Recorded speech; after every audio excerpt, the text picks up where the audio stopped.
Hello everyone.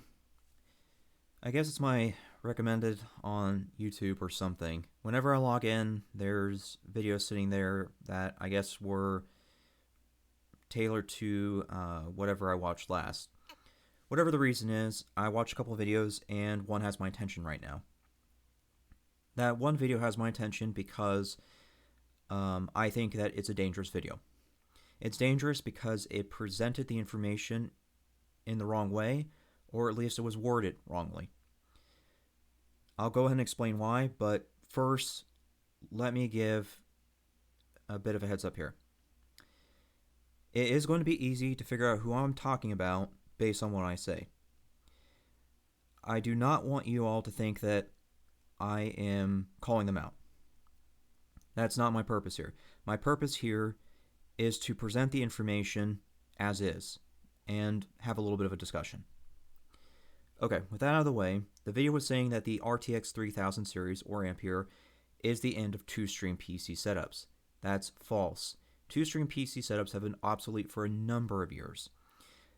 The only reason that you haven't seen a quicker decline in two-stream PC setups is because of the way things are.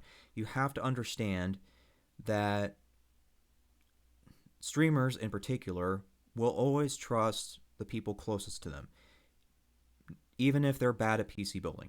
I've seen this numerous times when trying to help with a PC part list.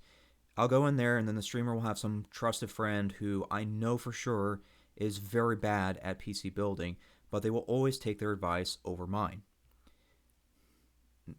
That will happen no matter what I say and no matter how many reviews I link. That's just the way it works. As far as YouTube is concerned and recordings or videos related to technology, people will always listen to the person with the higher subscriber count. So little old me with barely under 1,000 subscribers is not going to be able to get the attention of people because they just see bigger numbers and that's what they go to. It's a wrong way of thinking because I'm actually very good at what I do, but at the end of the day, I can't change their minds. It's just the way things work. So you have that going on, and then you also have the other problem of people not taking the time to learn their system or learn technology in general. You see, it's possible to manage your resources and change your setups in such a way that you can lower the amount of hardware resources you're using. What I'm referring to is things like Streamlabs OBS, OBS Studio, and CPU pinning. Based on what I've seen with 40 streamers that I've helped with tech issues or their PC part lists, Streamlabs OBS always takes more hardware resources than OBS Studio. That hasn't changed in the 40 people I helped recently. As far as CPU pinning is concerned, it's a classic example of something that's overlooked or not thought about when it comes to hardware resource management. CPU pinning is when you go into Task Manager and you assign specific cores and threads to an application. It's a great workaround not just for streaming but for games as well. There are certain older games, or at least games that weren't designed well, that do require CPU pinning to properly function. An example is Deus Ex Mankind Divided. For some reason, that was not designed as well as Human Revolution. Human Revolution just works as is, but Mankind Divided does require CPU pinning on certain systems in order to play it without crashing or getting stuck in load screens. So there's your examples of CPU pinning right there, and there's plenty of other examples of hardware resource management, but that's a whole nother discussion. Anyways, that's at least the short version of why you're not seeing changes happen quicker. Now that I've gotten that out of my system, let's go ahead and talk about Zen 3 and some of the other things as they will relate to streaming as well. AMD Ryzen has done really well as a CPU. Starting in the second generation, anyways.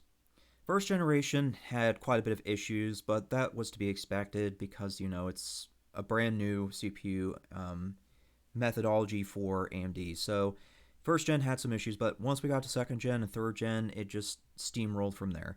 It became the best CPU for streamers who game. It also happens to be a very good CPU for gaming on a budget. You will almost always be able to find a AMD Ryzen processor for less than what Intel offers by a factor of about 50 to 100 USD. It makes it very easy to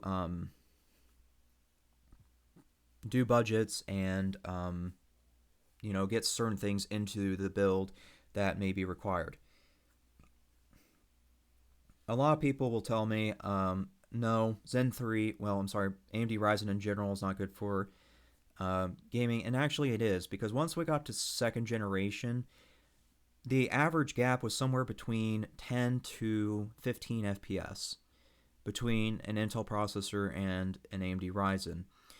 A 10 to 15 FPS gap is not a huge deal when you're talking about two processors families that can achieve up to or greater than 100 FPS as is. So, 115 FPS, not a big deal. 100, it's just like, really? You're going to be spending so much more money just to get that extra 15 FPS that it's not even worth it. Even then, a lot of games don't really use CPU as much as it does video. There are certain exceptions, like Control, for example, but Control is, I guess you can say, an isolated incident, because other than Control, the only game I can remember that CPU became important was one of the Metro series. I forget its name right now, but historically Metro has always been eating resources, so it was to be expected. But yeah, so because CPUs aren't as important as video cards in most scenarios, I'd sooner take a 15 FPS hit, drop down to 100 FPS, and ensure that the money is being spent into a better video card, because I know that's going to take the biggest hit. So, that's kind of AMD Ryzen in a nutshell and where things stand with it. Now, let's talk about Zen 3 in particular. I anticipate Zen 3 will be the final nail in the coffin for Intel, because it's going to close that 10 to FPS gap that I was just mentioning, more than likely. Not only that, it would appear that they are doing a different lineup this time around. I have had this up on the screen for a while, but it looks like they're going to a 10-core model in the lineup this time. Prior it was 4, 6, 8, 12, 16, wasn't it? Yeah, I think it was 16. So now it's going to add one to that lineup, and it's going to go instead 4, 6, 8, 10, then 12, and finally 16. Whether or not that is going to be a good thing is yet to be determined, but assuming that it does come out and it comes out at a lower price point than the 12 core, then okay, it might be cool. We'll see. Realistically, though, the 10, 12, possibly 10, the 12 or 16 cores are really going to be overkill, at least at this time. Maybe that'll change, but the only reason you would need to go up that far is if you're a streamer who games. If something changes, of course. Right now, you should be able to do any game as long as you got a 3700X in the system. It's 8 cores. Most games are going to tap the full potential of that. So if somehow that changes, then okay, we can look into a 10 core if it happens, or 12. But right now, 3700X is really the most you need.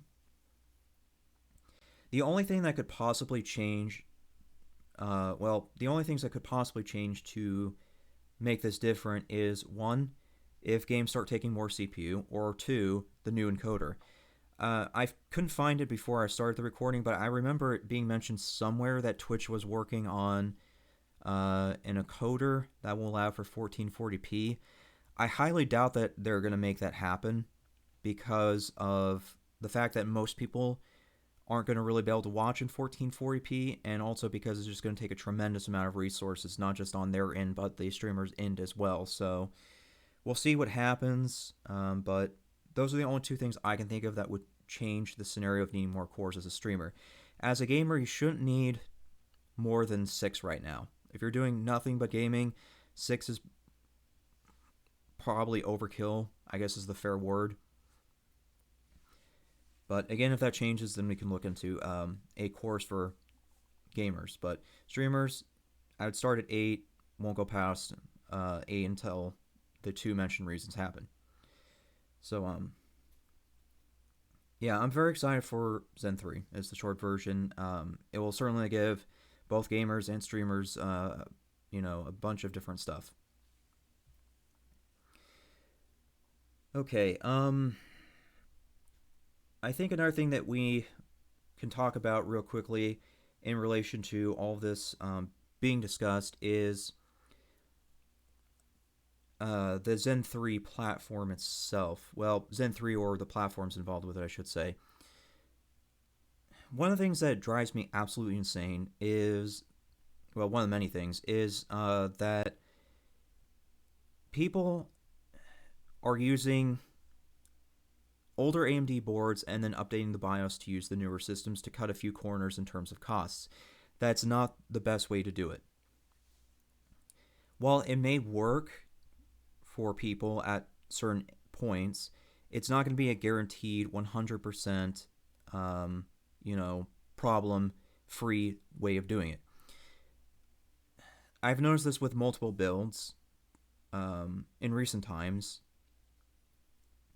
where they updated the BIOS and then either the CPU started having issues or the motherboard starting having issues. It was either one or the other. It's true that it doesn't happen in mass quantity, I guess you can say, but it does happen. So if you are going to be getting Zen 3, then I highly recommend using a B550, A520, or X570 motherboard, because they all have themselves ready for 4th gen CPUs and APUs. I'll go over that in a second, but they're all ready for the 4th gen CPUs. So it's better just to get a motherboard that might cost a bit more than the older one, just so you avoid the problem of updating the BIOS and possibly running into those issues. Most people won't touch A520s, at least on the technology review front, but I do think it's probably a worthwhile thing to look at, because if you're only doing 1080p gaming or streaming, then you shouldn't need anything higher than an A520, because it does all that as is. Its VRMs may not be very good for that particular function, but if you get a case with good airflow, it should resolve the issue. Let's just say that people still disagree with me, well then fine. There is plenty of lower cost B550s that happen to be really good. I think it's the Gigabyte B550M Aorus, I believe is its name. I can double check it after this. But I do remember Hardware Unboxed doing a review on budget B550s, and that one did pop up. It is a microboard, and it varies in cost, but the lowest I've seen it is 120 USD. 120 USD for a motherboard that comes with 4th gen support out of the box is not a big deal. Because most of your older motherboards, the ones that I'm seeing people use for these newer Ryzens, are going to be about $80 to $90.